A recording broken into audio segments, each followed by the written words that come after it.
Hello, hello. I'm going to be reading from the Writer's Almanac for Tuesday, January 31st, 2012. Garrison Keillor's gift to this world, besides, of course, Prairie Home Companion. Today is the birthday of the man who holds the European record for reciting pi from memory. His name is Daniel Paul Tammet, and it took him 5 hours and 9 minutes to recite the 22,514 digits of pi. And that pi is a number that begins with 3.14. He was born in London in 1979, and he grew up autistic, epileptic, and with synesthesia, which is a rare condition in which a person has unique sensory experiences. He wrote a memoir called Born on a Blue Day Inside the Extraordinary Mind of an Autistic Savant, published in 2007. It begins, quote, I was born on January 31st, 1979. It's a Wednesday. I know it was a Wednesday because the date is blue in my mind, and Wednesdays are always blue, like the number 9 and the sound of loud voices arguing, unquote. Tammet describes synesthesia as, quote, a visual, emotional experience of numbers, a neurological mixing of these senses, which most commonly results in the ability to see alphabetical letters and or numbers in color, unquote.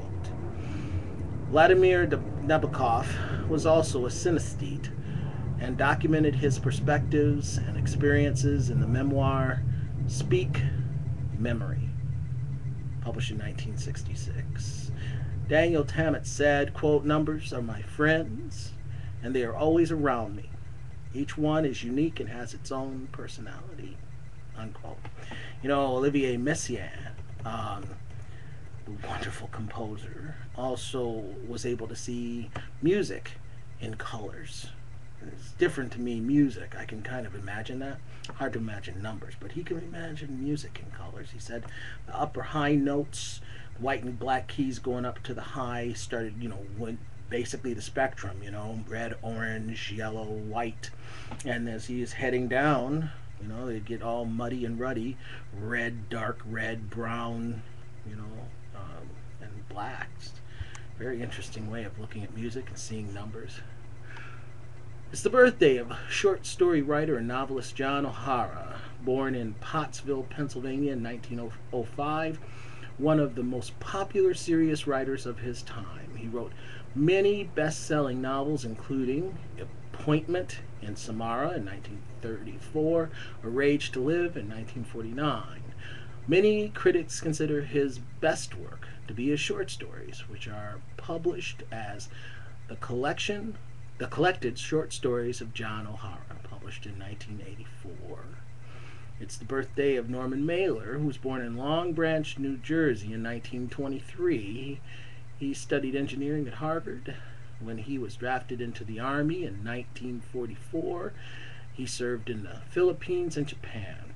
After his discharge, he moved to New York City and spent 15 months writing a novel about the war. It was called The Naked and the Dead, published in 1948, and it became the definitive literary novel about World War II and made Norman Mailer famous at age 25.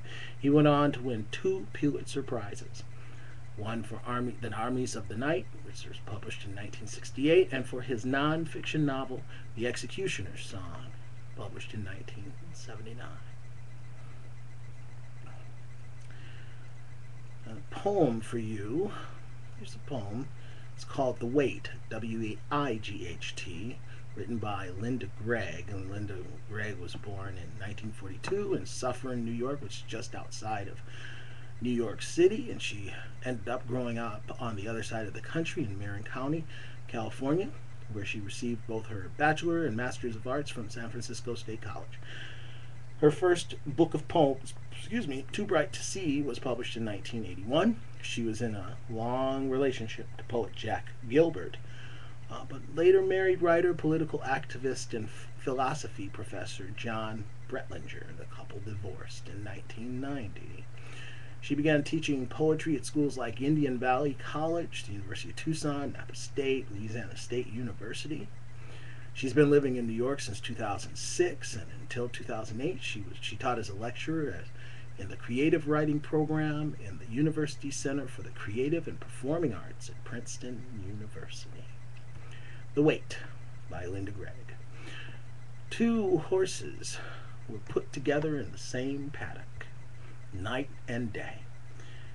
In the night and in the day, wet from heat and the chill of the wind on it. Muzzle to water, snorting, head swinging, and the taste of bay in the shadowed air. The dignity of being.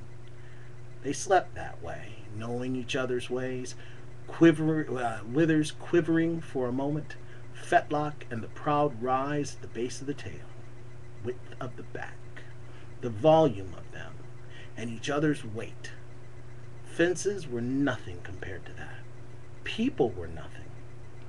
They slept standing, their throats curved against each other's rump. They breathed against each other, whinnied and stomped.